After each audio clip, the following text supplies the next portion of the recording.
चांदबाली निर्वाचन मंडली पीरहाटे बीजेपी मिश्रण पर्व बीजेडी छाड़ी बीजेपी मिशिले शताधिक कर्मी या पूर्व बीजेपी कर्मी माने विराट फटुआर रे गदी बजार पीरहाट पर्यंत बाइक शोभायात्रा सहर परिक्रमा करते पीरहाट वासंती पड़िया मिश्रण पर्व में शताधिक बीजेडी कर्मी सामिल होते कार्यक्रम में बीजेपी राज्य सभापति मनमोहन सामल और दिगपहंडी बीजेपी प्रार्थी सिद्धांत महापात्र सामिल होते। जो माने दल निश्चय स्वागत करुच्ची संग्राम अभिनंदन जनाऊँ धन्यवाद जनाऊँ कृतज्ञता ज्ञापन कर विश्वर सबुठ बड़ राजनीति दल में आम कम करने जो सुजोग पाइचु से आम सहित सामिल होती ये दल शक्तिशाली हम चांदबाली विधानसभा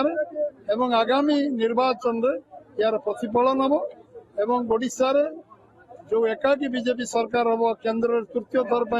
प्रधानमंत्री केंद्र प्रधानमंत्री नरेंद्र भाई मोदी जो तृतीय थर प्रधानमंत्री हे निश्चित भाव ये लोकंकर आशीर्वाद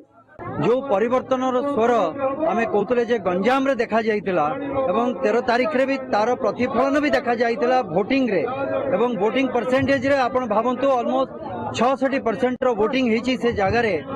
मोर विश्वास जे निश्चित भाव में शेष चरण रे हवा पई थिबा जून 1 तारीख रे जो हवा पई थिबा निर्वाचन रे भी से भली भाव में प्रतिफलन देखा जिवो एवं ये परिवर्तन खाली गंजाम रे नुहे गंजाम रो आरंभ होइकी प्रत्येक जिला प्रत्येक ओडिशार कोण अनुकोण को ये जीव एवं विश्वास मोर एटा जे भारतीय जनता पार्टी रो सरकार एथर ओडिशा रे निश्चित भाव में गठन हबो एवं माननीय प्रधानमंत्री महोदय जो कहिसंती जे अब के बार 400 पार से भी प्रमाणित हबो।